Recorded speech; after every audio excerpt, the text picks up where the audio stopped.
오늘은 대강절 넷째 주 주일을 지키고 있고 말씀드린 것처럼 우리 네 가지 띠에서 오늘은 사랑에 대해서 말씀을 나누길 원합니다.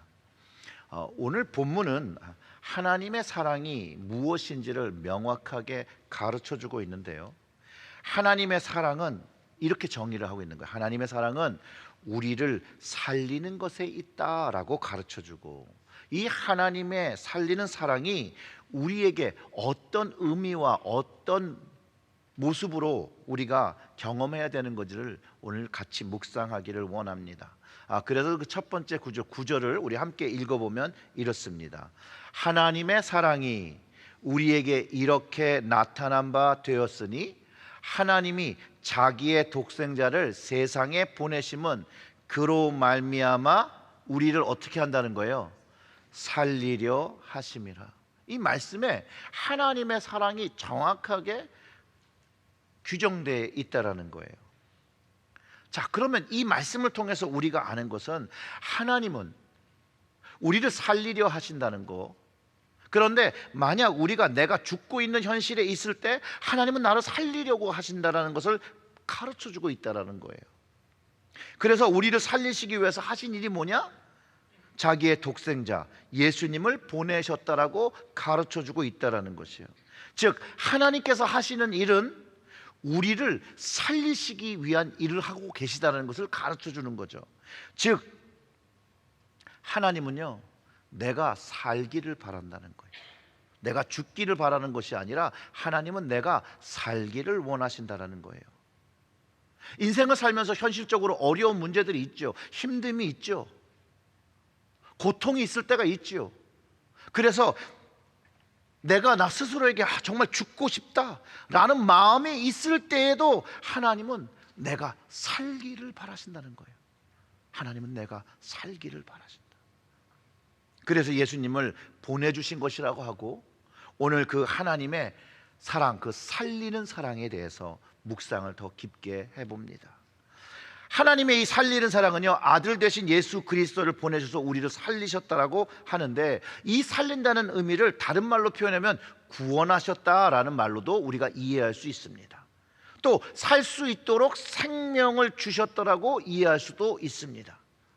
즉 우리가 죽어가는 상태인데 하나님이 아무것도 안 하신다? 그거 아니라는 것이에요.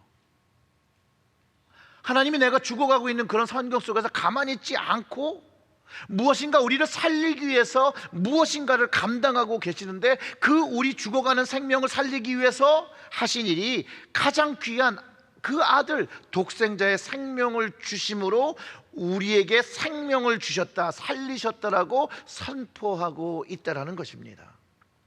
제가 인터넷 안에서 찾은 예화인데요, 6.25 전쟁 때 우리나라에서 있었던 실화라고 합니다. 한 만삭된 여인이요, 이제 아기를 낳으려고 어딘가 그게 친정집인지 그게 자기 집인지 어딘지는 모르지만 거기를 찾아 나서고 있던 중이었다라는 거예요. 근데 이 아기 엄마가 그 집에 다 도달하지 못하고 갑자기 산통이 오고 아기를 낳아야 하는 사건이 일어나기 시작한 거죠. 근데 그 주변에 아무도 돌봐줄 사람이 없었고 전쟁 중이었으니까 또 그렇게 사람들이 주변에 많지 않았다라는 거예요. 그래서 다리 밑에서 겨우 자리를 잡아서 이제 아기를 낳아야 되는데 거기서 이제 분만을 한 거죠, 혼자서. 아기를 분만하고 나니 움직일 수도 없고 어떻게 할 수도 없고 그런 상태에서 아기를 살려야겠다는 생각이 든 거예요. 그래서 자기가 입고 있던 옷을 벗습니다. 그리고 아기가 이 추운 날씨에 해를 당하거나 죽지 않도록 그 옷으로, 자기 옷을 다 벗어서 이제 싸기 시작하는 것이죠. 그리고 누군가의 도움을 받았으면 좋았을 텐데 도움을 받지 못하고 너무 추운 겨울이었기 때문에 본인은 이제 얼어 죽게 된 거죠. 분명히 그 엄마도 자신이 얼어 죽을 수 있거나 병이 들을 수 있다는 걸 알았지만 자신의 막 태어난 아기를 살리기 위해서 자기의 옷을 벗어서 아기를 살리려는 최선을 다했다는 것은 우리는 이미 알 수 있는 것이죠. 그 후에 얼마가 지난 뒤에 어느 미국 장교가 그 진을 지나가는데 자동차에 휘발유가 떨어져서 이제 자동차가 서게 된 거예요. 부대에 연락을 하고 이제 근처에 내려서 길을 걷고 있는데 아기 소리를 듣습니다. 그래서 그 아기 소리를 듣고 내려가 보니 한 여인이 거의 벌거벗은 채로 죽어 있고 그 여인의 옷에 폭 쌓인 아기가, 갓난 아기가 울고 있는 것을 발견하게 됩니다. 그리고 이 미국 군인이 그 다음에 생각한 게 뭐냐, 내가 여기서 기름이 떨어진 것은 어쩌면 하나님께서 이 아이를 살리시기 위한 것이었구나 라고 생각하고 이 아이를 입양해서 이제 미국에 데리고 갑니다. 양자를 삼아서 잘 키우고 미국에서 성인이 되었는데 이 아이가 늘 자기의 출생에 대해서 알고 싶어 했다라는 거예요. 그래서 어느 날 그 자기를 키워준 아버지로부터 자기를 낳아주게 된 어머니의 이야기를 이제 듣습니다. 그리고 그가 이제 그 어머니를 찾아서 한국으로 돌아와 그리고 그 무덤을 찾아 갑니다. 그리고 그 무덤 위에다가 자기의 옷을 벗어서 이렇게 덮으면서 눈물을 터뜨리면서 어머니 얼마나 추우셨어요 라고 하는 거죠. 나를 살리기 위해서 어머니가 그런 희생을 치르신 것에 감사합니다. 뭐 그 감정을 우리가 표현할 수는 없겠지만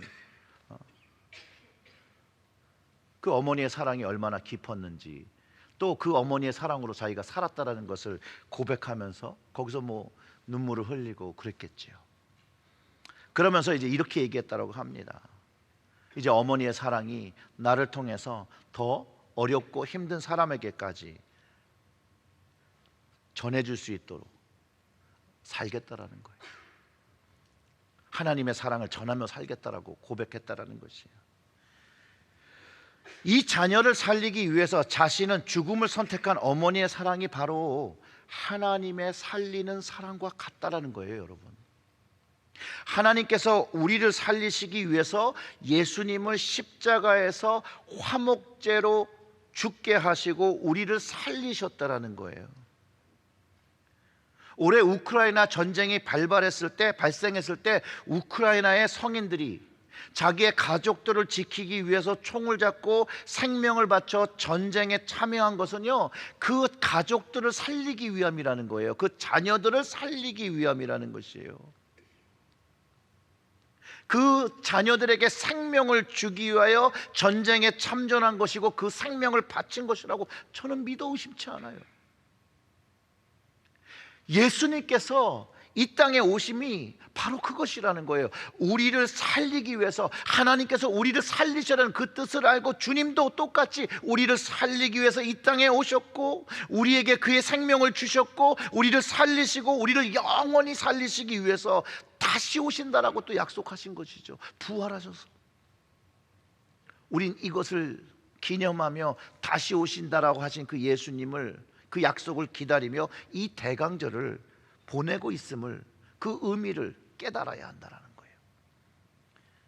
여러분, 우크라이나의 그 아이들이요, 지금은요, 왜 자기의 아버지가, 자기의 어머니가 전쟁에 참여하고 전쟁에서 목숨을 잃어야 하는지 지금 이해할 수 없을 수도 있습니다. 그러나 그들이 이제 성장하고 나면 왜 그들이, 그 부모님들이, 그 어른들이 생명을 걸고 그들의 생명을 살리려고 전쟁을 한 그 이유를 알게 될 것이라고 저는 믿어요. 그리고 그 사랑을 알면 이제 그 사랑에 보답하며 살아갈 것이에요. 그렇게 귀하게 자신이 받은 그 생명을 더 잘 살기 위해서 사용할 것이라고 저는 믿어요.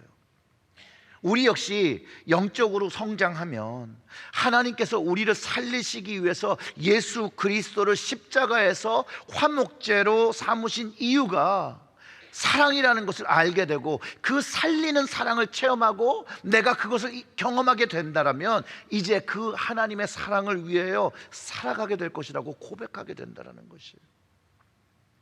다시 한번 말씀드리면 우리의 생명을 대신하신 예수께서 화목제로 십자가에서 죽으신 것이 바로 하나님의 우리를 살리는 사랑이라는 것이에요. 여러분, 이게 믿어지십니까?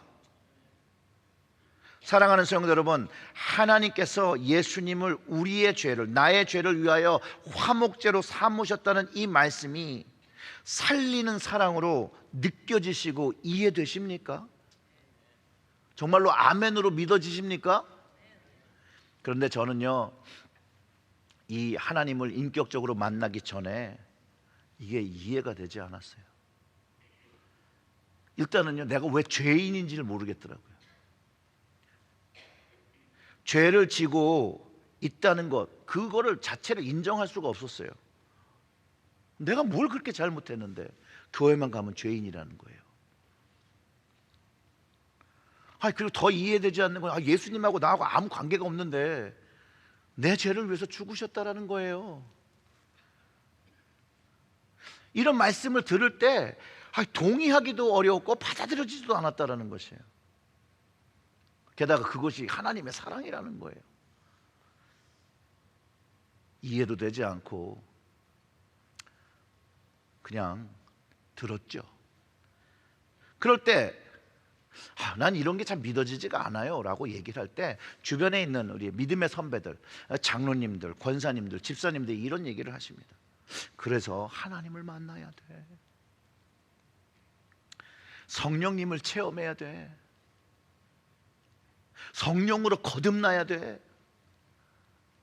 주님을 인격적으로 만나야 돼. 이런 말씀을 하시는데 도무지 이런 말씀이 무슨 말씀인지 모르겠더라는 거예요.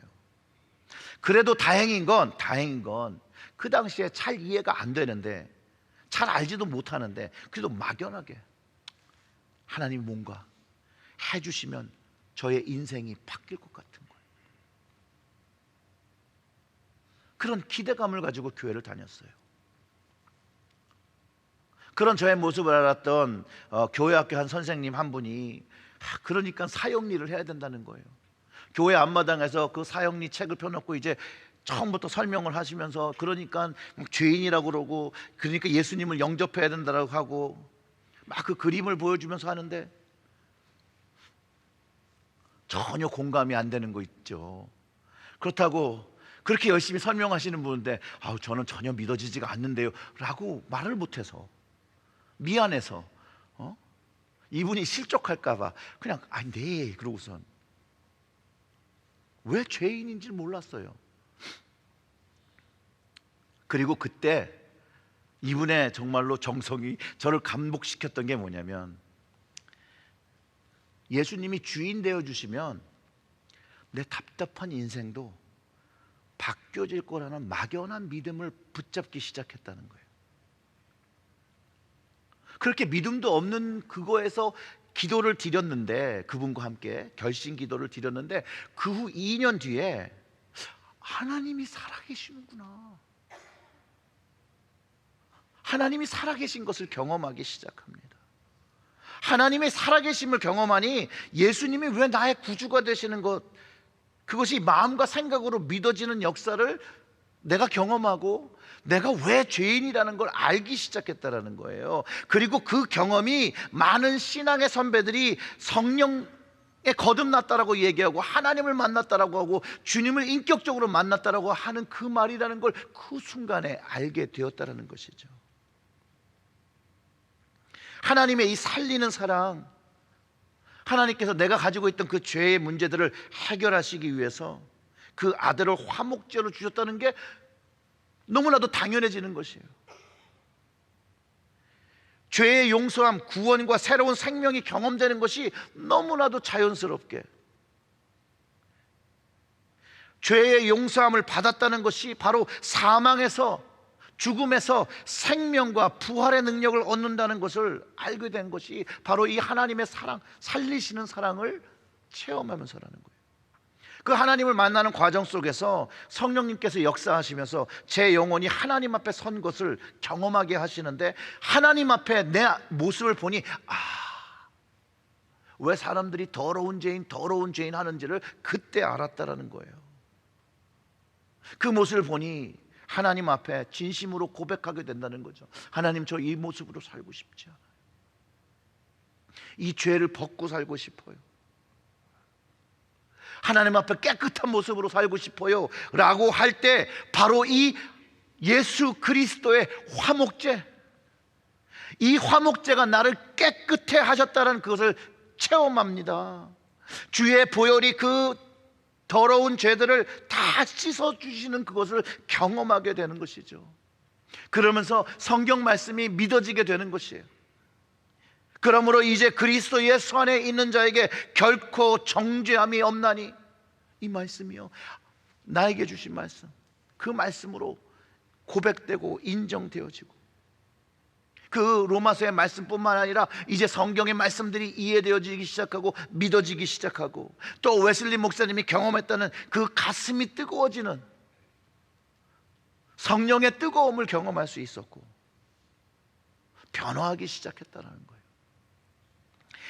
하나님의 이 살리는 사랑은요, 우리의 삶을 뜨겁게 합니다. 우리의 가슴을 뜨겁게 합니다. 우리의 심령을 뜨겁게 하며 하나님을 바라보게 하고 주님을 바라보게 하고 성령님을 쫓게 하는 그런 사랑이라는 것이에요. 로마서 5장에 이런 말씀이 있어요. 9절부터 10절인데요. 그러면 이제 우리가 그리스도의 피로 말미암아 의롭다 하심을 받았으니 더욱 그로 말미암아 진노하심에서 구원을 받은 것이니 곧 우리가 원수 되었을 때 그의 아들의 죽으심으로 말미암아 하나님과 화목하게 되었은즉 화목하게 된 자로는 더욱 그의 살아나심으로 말미암아 뭘 받아요? 구원을 받은 것이나 생명을 받은 것이라, 사랑을 받은 것이라, 그 이야기라는 거예요.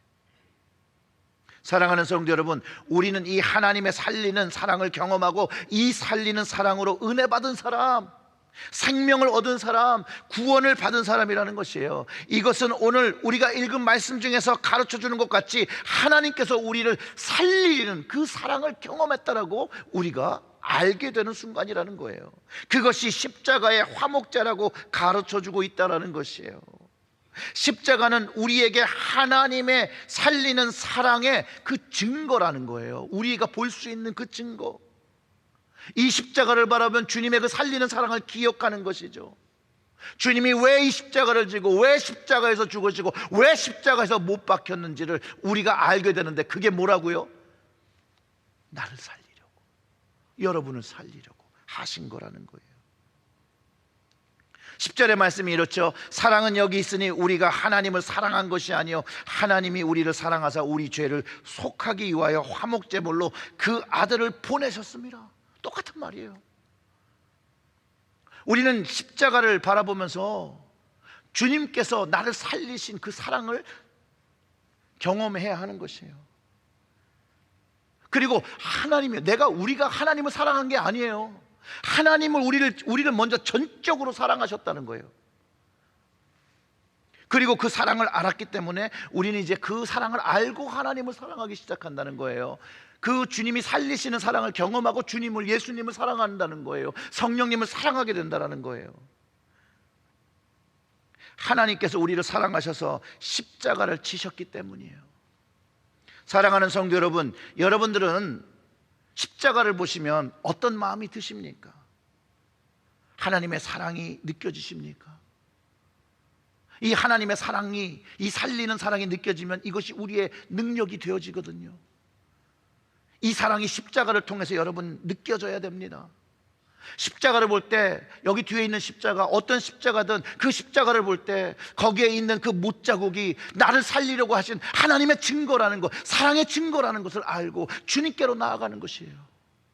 우리가 찬송했던 것처럼 그 못자국을, 내가 가까이 있는 그 십자가를 보면서, 그 못자국을 보면서 주님께서 나를 살리신 그 사랑을 기억할 때 우리는 하나님의 인도하심으로 더 가까이 하나님께로 나아가는 것이에요. 그것이 우리에게 주신 하나님의 사랑이라는 거예요. 살리는 사랑. 우리 첫째 아들이요, 제왕절개로 태어났습니다. 임식중독증이 걸려서 수술을 하지 않고서는 이제 생명에 지장이 있어서 생명을 얻을 수가 없어서 바로 이제 제왕절개 수술을 했었는데, 저희 아내 배에는 그 제왕절개 자국이 아주 선명하게 있습니다. 그 수술이 생명을 주었고, 그 자국은 우리 큰아들에게 생명을 주었던 것을 기억나게 하는 자국이죠. 이처럼 주님의 십자가는 우리에게 생명을 주었고, 그 생명을 주신 증거가 십자가의 못자국이며 주님 손에 있는 못자국이라는 것이에요. 사랑하는 성도 여러분, 십자가를 바라볼 때 나를 살리기 위해 주신 그 십자가의 못자국이 보이십니까? 그 못자국을 보고 붙잡으셔야 합니다. 나의 생명을 주셨다는 걸 인정할 때 그 못자국이 보이죠. 그리고 주님으로부터 멀어갈 때도 그 못자국을 붙잡으며 주님께로 다시 가까이 나오는 것이에요. 십자가를 보면서 나를 살리신 사랑을 기억하고 진정으로 느껴지면 하나님의 사랑을 이제 진실로 알기 시작한 것이에요. 그렇기에 십자가를 보면서 나를 살리신 하나님의 사랑으로 인해 눈물을 흘리게 된다는 거예요. 십자가를 바라보면서 감사하기 시작하더라는 거예요. 십자가를 보면서 내가 오늘도 하나님께로 가까이 나아갈 수 있는 이유가 있다는 것을 알고 주님께 나아가는 거예요. 우리가 이 주님을 사랑하는 마음이 있을 때 하나님께서 더 가까워지는 거고, 성경은 우리가 하나님께 가까이 나아갈 때 하나님께서 가까이 하신다라고 분명히 말해주고 있다는 것이.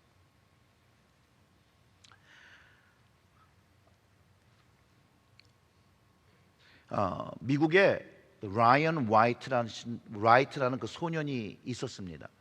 물론 메디컬 필드에 계신 분들은 이 이름을 아실 거예요. 이 라이언 와이트는 혈루병을 가지고 있었어요. 그리고 이제 수술을 받게 되는데, 그 수술 받는 과정 속에서 수혈을 받았는데 이 수혈 받은 게 잘못돼서 이 소년이 후천성 면역 결핍증이라는 것에 걸립니다. 우리가 알고 있는 에이즈죠. 한 아이가 아무런 잘못이 없는데 병을 고치자고 병원에 가서 치료를 받았는데 병이 또 걸린 거예요. 근데 이게 그 당시에는 살 수 있는 그런 병이 아니었어요. 고칠 수 있는 병이 아니었어요. 요즘은 약이 좋아져서 그래도 생명을 유지하는데 그때는 그럴 수가 없었어요.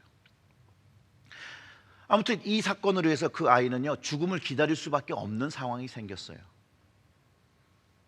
그런데 이 아이가 학교를 가고 싶은 거예요. 근데 동네 사람들이 다 아는 거예요. 이 아이가 에이즈를 걸렸다. 병원에서 수혈받다가 걸린 에이즈인데 사람들은 그것을 보고 이 아이를 나쁘게 이야기하기 시작합니다.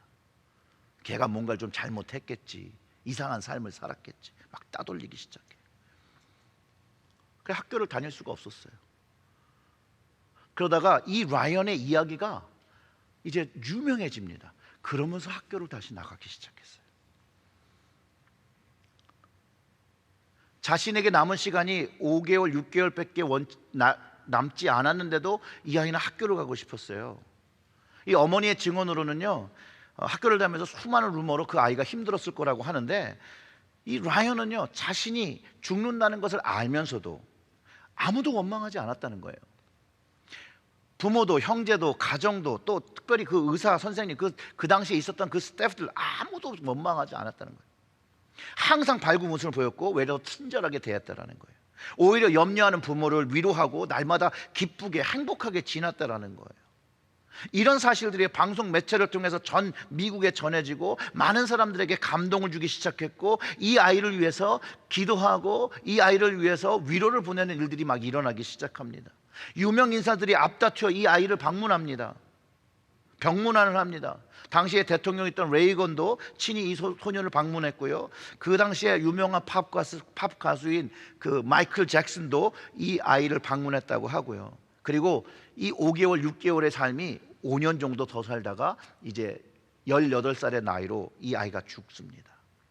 그런데 그가 마지막에 아버지와 나눈 그 대화가 기독교 잡지에 실려서 더 많은 사람들에게 감동을 주었다라고 해요. 그 아버지가 그 죽어가는 아들한테 이렇게 얘기했다는 거예요. 그러니까 저 충분히 이렇게 얘기한 말이 이해가 돼요. 이 아버지가 이 아들에게 이렇게 얘기했대요. 아들아, 미안하다. 내가 해줄 수 있는 게 아무것도 없구나. 내게는 그런 능력이 아무것도 없구나. 너희에게 그래도 좀 좋은 걸 주고 싶은데 줄 수 있는 게 없다. 근데 이 아들이 이렇게 대답하면 됩니다. 아빠, 아니에요.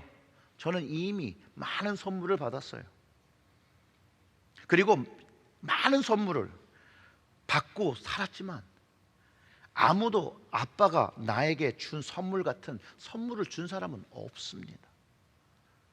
아빠는 저에게 천국의 열쇠를 주었어요. 예수님을 소개해 주었고, 교회에 나가 예수님을 믿게 해 주었고, 말씀을 통해서 영생, 생명, 구원을 얻도록 해 주었습니다. 이보다 더 위대한 선물을 준 사람이 없습니다.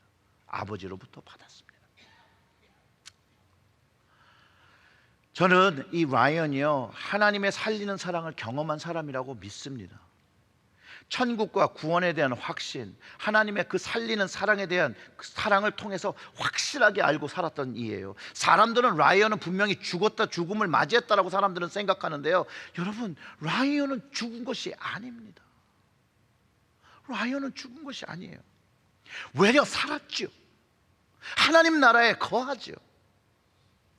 하나님의 살리는 사랑으로 하나님 나라에서 생명을 지금까지도 누리고 있지요. 영원한 생명을 받은 것이기 때문에 그렇습니다. 이 이후에 이 라이언의 이야기는요, 여러분, 영화로 만들어집니다. 물론 영화의 제작자에 따라서 그 영화의 관점이 조금 신앙의 관점이 아닐 수 있지만 결국 라이언이 세상에 영향력을 끼칩니다.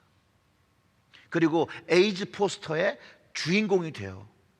그리고 그와 같이 에이즈 걸린 사람들을 돕고 예방하는 일이 지금까지 하는데 영향력을 미쳤고, 그것에 대한 그 뭐랄까요, 정부 정책이 세워지게 돼요.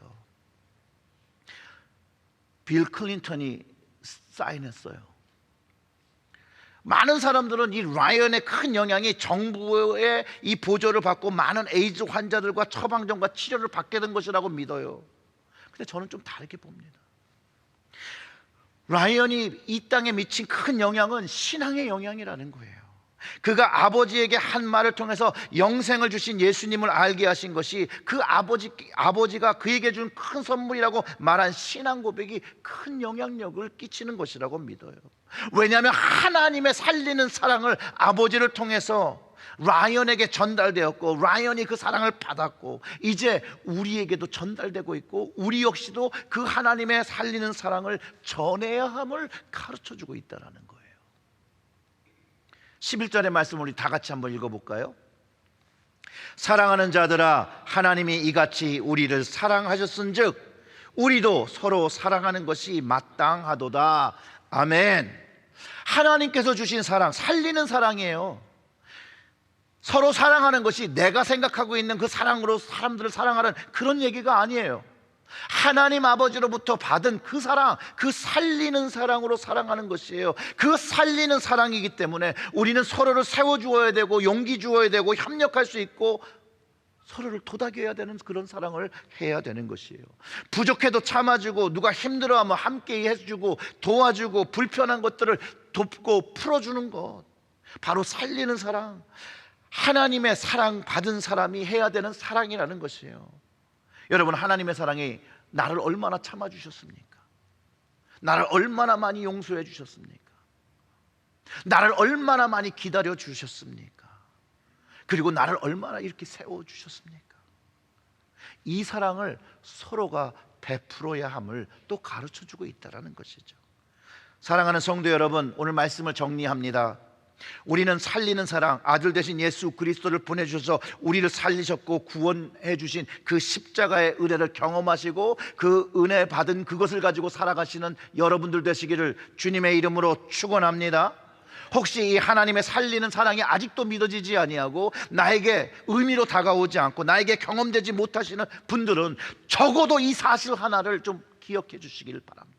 하나님은 내가 죽고자 하는 그 죽고 싶은 현실 속에서도 하나님만은 나를 살리려고 하신다는 그 사실을 깨닫고, 그런 어려움이 다가올 때, 그런 힘듦이 다가올 때 여러분들의 손을 내밀어 그 하나님을 붙잡아 보시기를 부탁드립니다. 하나님이 우리를 사랑하사 우리 죄를 속하기 위하여 화목제물로 그 아들 예수 그리스도를 보내주셨습니다. 그분의 십자가의 제사가 우리에게 생명을 주었습니다. 죽음을 뛰어넘는 이 주님이 다시 오신다라고 합니다. 하나님 나라에 그 때가 있다라고 말씀하셨습니다. 이 대강절에 그 예수 그리스도께서 주신 생명의 은혜를 경험하시고 감사하시고 그분을 찬양하시고 그분을 사모하시는 여러분들 되시기를 주님의 이름으로 축원합니다. 아멘. 우리 기도드리겠습니다.